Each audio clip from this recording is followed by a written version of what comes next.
Hey, and bro. knocked his ass Hey, out. bro. Make sure you Crawford subscribe to didn't my even have to channel, hit bro. I him like that how many you times. Since cook, y'all bro. know boxing, how one man can stand in front of And, somebody the whole fight, another one fight off the back foot, and they One get of hit the them was same a amount. split decision, AK. and how one did was a Spence knockout. face What look are you talking about? compared to Earl face? Go look at Earl One face was a after that Porter knockout, and fight. one was a Okay, He go split look at stood in decision. front of Go him, look at Earl genius. Face That's what fighting He he the second stood said. in round front of with him the Kell whole Brook, fight, and go look genius. You at just Bud said he Face hit him He the fighting stood in same He Terrence front wasn't of amount of hit him, the times. whole Porter. fight, So stop. genius. Like he wasn't You running said he hit for him it. the same Oh, amount of See, times. y'all God was and Bud get confused hit and the shit. same That didn't amount. happen. Man, Then Bud why was his AK face and look? did. Why stood his up. face That look didn't Bernie, Go worse look than at how the happen. Bud Porter? fuck and Kell fighting off Brook. the back foot Go and look hugging at and you Bud still Eye can against get up? Kell But Brook. you telling me that he'll be better than Errol Spence? Come on, man. What Come about on. Kell Brook and Porter got a Bud? split decision against Errol. Get serious, man. Get serious, bro. Get serious. Is that serious? That's facts. Split What you decision. say? Off the back I mean, foot. so what are you saying, Vic? What are you saying? That's facts. What's up? I'm saying that it's I a know split. Kell It was Brook a split had damn decision. Bud out looking Hold on, like let him one. talk. And Let him one talk. was a Up. knockout. Can't hardly hear him. So What what you are say? we arguing here? I mean, we trying to figure. The only thing you can argue that keeps coming up is that wasn't the same Porter. You can say that every fucking time, and be Yeah, man, that ain't no argument, man. But I mean, you guys can't see that. I mean, just boxing fans just watching the fight. Y'all can't see that wasn't the same. You wasting your time. They can't see that. They not trying to see that. I can see it wasn't the same fight, but I can't see that wasn't the Is it same me? Porter. It Hell, his definitely dad wasn't the stopped same the fight, fight. bro. He physically, and I mean, as a person that was saying Porter, but I wasn't saying he didn't have the same drive. You can look at the picture. Man, when you get hit, when you get hit by some hard punches, you'll lose that drive. Put it this way: if you see two niggas fighting in the parking lot, say big dog, you ain't hear Kenny Porter say he was throwing in the towel before the fight either. Huh? You ain't. I'm making that up too. I'm making that up too. I'm making that up too. What do you say? Yeah. Whoa. We talking over each other. We talking over each other. Yeah, what do you say? I can't hear. That's what I saw. What you said? Wait a minute, Vic. What you said? Because Porter didn't train right. Okay, y'all. Let them, because they're getting drowned out. Y'all got. Now he said what he said. I said y'all Porter. got them iPhones and shit, nigga. Y'all I niggas got said them Porter's dad said he was gonna throw in the fight because Porter didn't train as good as he's supposed to have. That's a fact. So if he was about to knock Bud out, his daddy was gonna throw the towel. Man, y'all. That's what that. No, that ain't no narrative. Now that's what they said. That's what they said. Now you know what I'm saying. Y'all don't dismiss that. Now that's what they said. Yeah, I remember that. His dad bro, y'all knew he seen didn't Porter. train properly. I mean, did Porter look hurt like that? Like he was he looked hurt, boy. He looked bad. No, I'm asking y'all thought he looked hurt. Bro. He was banging on the Well, ground. shit, Sean Porter said he was more hurt against Errol Spence. He got up. He didn't look hurt to me. He was wobbling around. Watch him get up and walk. This is so terrible for me, man. Yo, why? Bro, look, I mean, y'all really think? Hold on, y'all. Look, you know, I know five Porter's motherfuckers dad, can see an accident and see different shit. Porter's But Porter dad got knew up, bro. that he did. You know what I'm saying? You know what I'm saying? He got A up. lot of people get up. So you think one of the biggest Look, dogs, a lot of dad people knew get that up Porter and they didn't wobble. train. You But think he he didn't. laid it down on purpose? Porter didn't train for that fight. His dad knew that he was going to be stopped. Injury. He knew that he was going to get stopped because he didn't train. Can we hear each other's point of view? Can we hear each other's point of He view? gonna knock him out. Porter was like, "I'm gonna knock him out. I'm coming to knock him out." Porter wasn't talking like he wasn't trained. He said, "Of course, he's still a warrior." But he told you. But they told you he didn't train. What his He daddy didn't said? train. He was in his backyard, yo. You know, he went full out war gear against 6 EJ. months. He 6 really wanted months. to beat him. You know the difference between a motherfucker that get up for you and a motherfucker who just training just to fight. You know what I'm saying? He went in. Bud get Earl had history. Let me tell you. Did I say It was different. I admit, it was different on this that because y'all Porter would was back up and say that's a good win. Yeah, he don't have a single one. Y'all are gonna go way back to Breeders fucking Prescott if you pick one. But think about it. All Earl because let me say this one more thing. What win was good enough? Because if none of them was good enough, why do they keep putting this nigga at the top of the fucking pound for pound list? Because he's black and he's not with the PBC. Because he's not with the PBC. Because if Bud Black ass was with the PBC, they would not have him pound for pound number one. That's a fact. That's a fact, bro. First of all, Canelo over his ass. The PBC. Let me tell my brother something here. Hold on.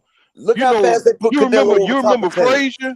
Frazier was the dude that was supposed to take out the Muslim Ali. You know what I'm saying? When you represent the white folks, and that's what Bud represents. Bud always did represent them white folks. That's why he was always buck dancing for top rank. He got a black wife with black kids and black. No, but that's not what I'm saying, bro. That's not what I'm saying. Come on, bro. That's not what I'm saying. You see, you whitewashing. See, you muddying up the conversation. See, you're not trying to see it for what it is. See, EJ at the gate, he beat Canelo numbers. He has a chance to be the face of boxing. Anytime a nigga,